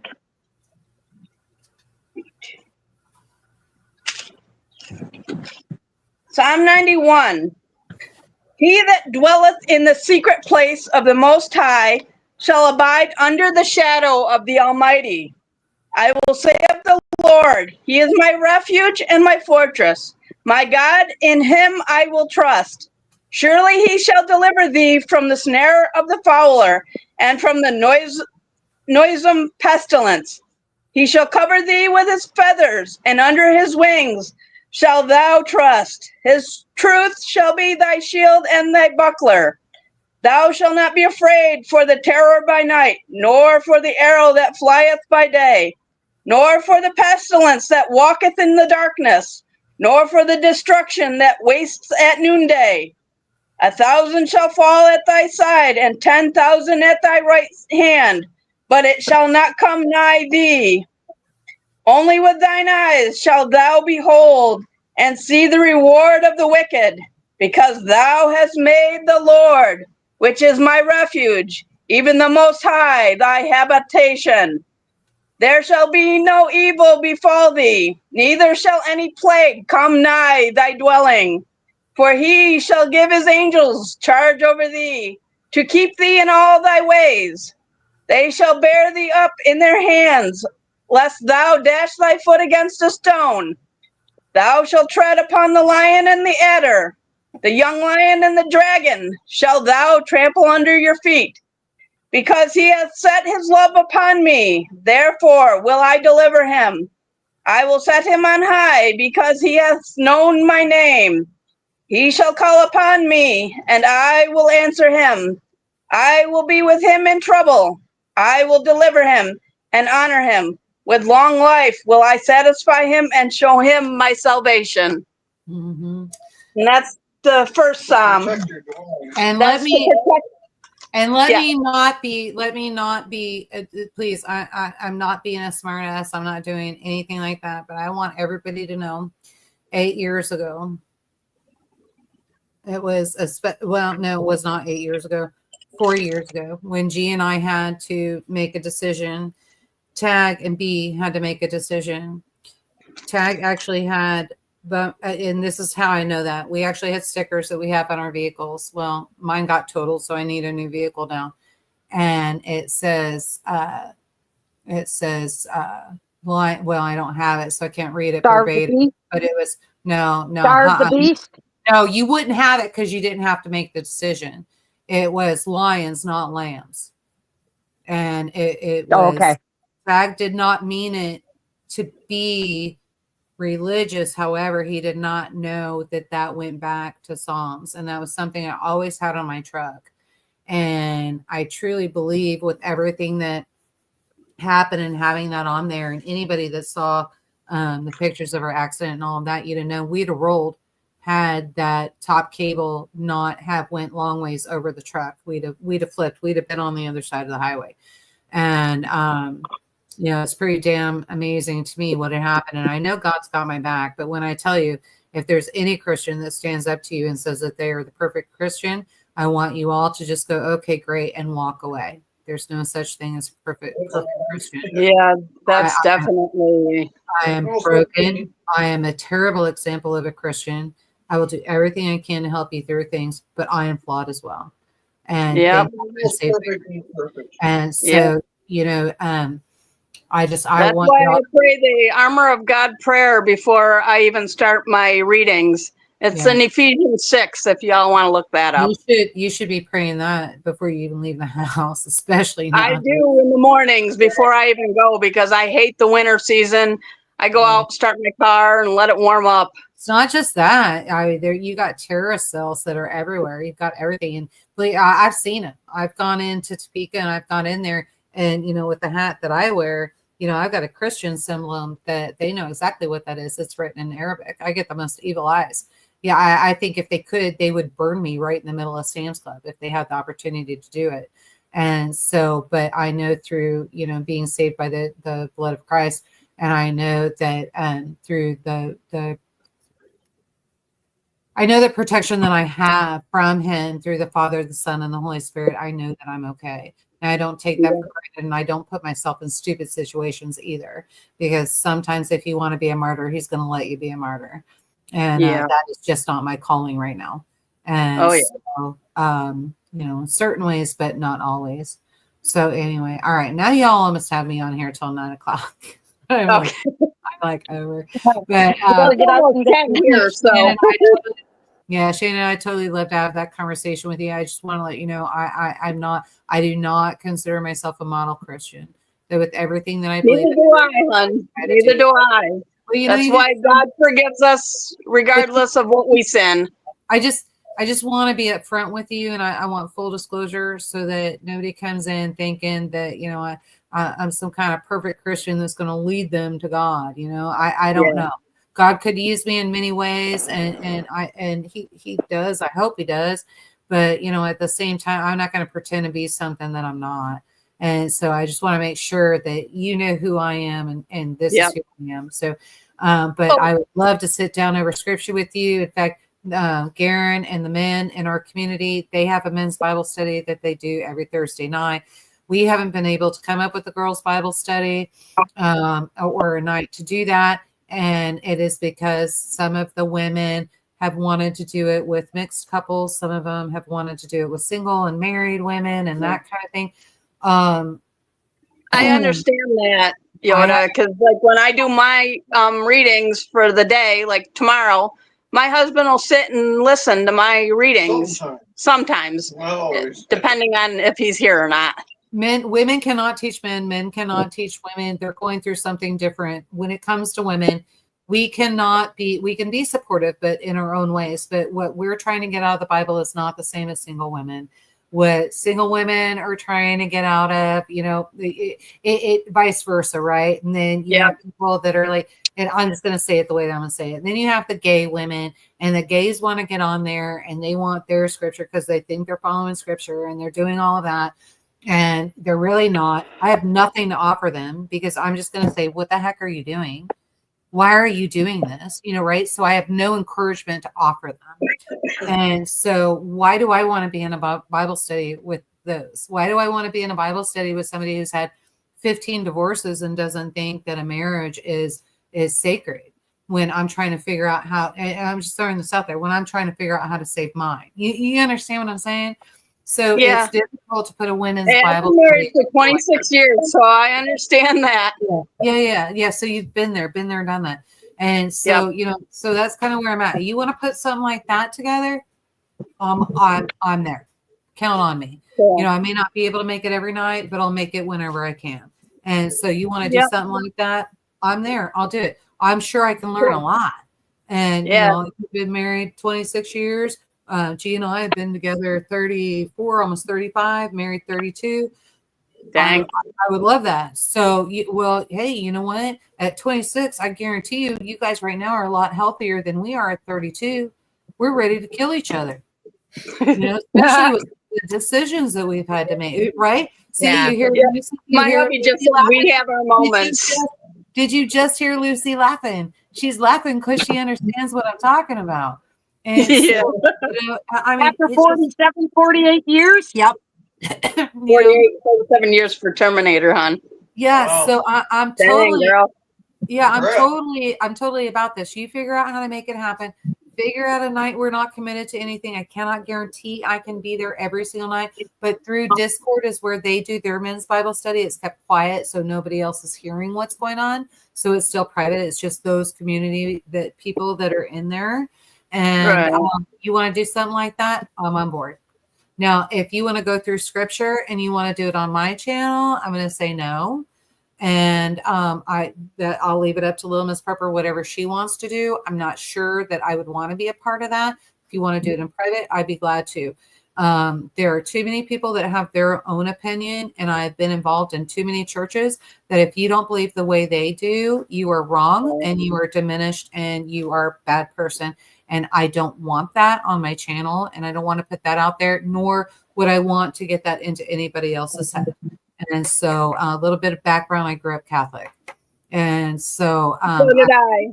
Yeah. So I don't remember the little comic books outside of Mass when we were going to CCD, and it had hanging from trees and that kind of thing. I'm an adult. I'm not dealing with that. And so, you want to get an even keel, even level. I'm totally good with that, but let's do that in private. So that's my comment on that. Totally open to it. So, I'm still fighting with my own mother on certain things of the Bible because she believes in the Catholic way. I'm starting to go a little bit further from the Catholics because I've been around it for so long. And then I found a different church that I liked, a Baptist church that I liked. And I like how they read because the Catholics, they're so predictable on their readings every Sunday. And it's like, I just got tired of it. I think as a Catholic, I can say it, they're just too corrupt right now. And right now they're trying to figure out how to save the church because they know how much damage they've done. And I seriously don't think they're going to be able to save the Catholic Church. I'm sorry, but no, you don't have to apologize to me. And so right now we've been going to all Christian church. And it has been like I guess non-denominational, but it's called something different. So one of the things that we've been looking at is a worldview church. And so not that they're going to, oh, you're liberal, so I'm preaching to that and that kind of thing. But they're able to take the Bible and they're cutting that down and kind of dumbing it down, if that makes sense. And they're applying it to real world situations and what's going on. And I even heard this pastor I was really impressed with. So we were in Matthew. And so they were talking about the birth of Christ, so when they had to go in there. So just bear with me for a minute because I really didn't want to stay on here this long. But they went all the way back, and I was talking to somebody else about it, and he broke it down to when the wise men went to where the birth of Jesus was. He said, do you understand and do you realize it wasn't just 3 wise men? And in my brain, I sat back for a minute and I'm like, what? And he said, you have to understand. He goes, each one of those wise men were a king. It was the king of kings that were, or the kings that were coming to the king of kings. And so they were carrying the myrrh and they were carrying the frankincense, and the gold. Yeah. And so they had a lot of money that they were carrying with them. And so they would have had a 30-man, 45, 50-man army following them in. And then, and now can you imagine what that would have done, the sight that would have been seen when that was coming in and that kind of thing. That kind of stuff I enjoy. If you make it applicable. True. And Jesus was like 3 years old when those 3 kings came to him. 3 wise men. So the no, 3 wise men. So what we figured is, I don't know. I mean, I can't say he was 3 years old, but one of the things that came up is how far they would have traveled and figuring from where they were and the mathematics and all that stuff that they did and writing in, they figured it would have been 6 to 8 months before they could have got to him and followed that star. And that star actually does not to this day stay in the sky for that long. It does not stay in for 8 months. Although there's one I've been watching that I'm kind of curious about. So I'm kind of watching that and kind of seeing, and it is the northern star. But and I don't know, in my past as a kid, I've seen it before, so I know what I'm looking at. It is extremely large. Cool. I haven't seen it since I was like 11. I must have been 10 or 11, maybe 12. And I've just noticed it again in the sky. It was Christmas Eve actually, and so I just noticed it again. And so I'm trying to watch it and see how long it lasts. But so it's that different thing. But here's the thing too. So like you're thinking, he was 3 years old. So what we're learning is maybe he was like 6 or 8 months old. But how great is it that we can go? We have no freaking clue if he was 8 months old or if he was 3 years old, and we don't have to kill each other because we don't agree with each other. This is what I'm looking for, a real world application. But let's do that in private because there are people that will want to kill us because of the way we think, right? That is true. Yeah. So let's do that. Y'all let me know when you want to do that. I will try to be there. Understand I'm going through a lot of stuff. Like I said, physical therapy is going to be rough. They're working on my neck. It's not like they're working on something else. So and that kind of thing. I'll do what I can. And I promise I will try to be there. So it is 9 o'clock now. Y'all have kept me. And so I'm just going to go ahead and say what I need to say. If y'all want to keep going, you feel free to do it. Shannon, it was great meeting you. Lucy, yes, it was great meeting you, Yoda. Little Miss Prepper, always great seeing you. I love you guys. I appreciate you guys. I love the personal time and the girl time. We tend to take advantage of how much we have that, and we don't have it. We understand how valuable it is. So I really do appreciate all of you. So be at least 1% better tomorrow than you were today. And the next time, you guys go live a life done free. And I accept all of your prayers. I thank you for praying for me. And in turn, I always do the same for everyone that's watching in here. I love you all, even the lurkers.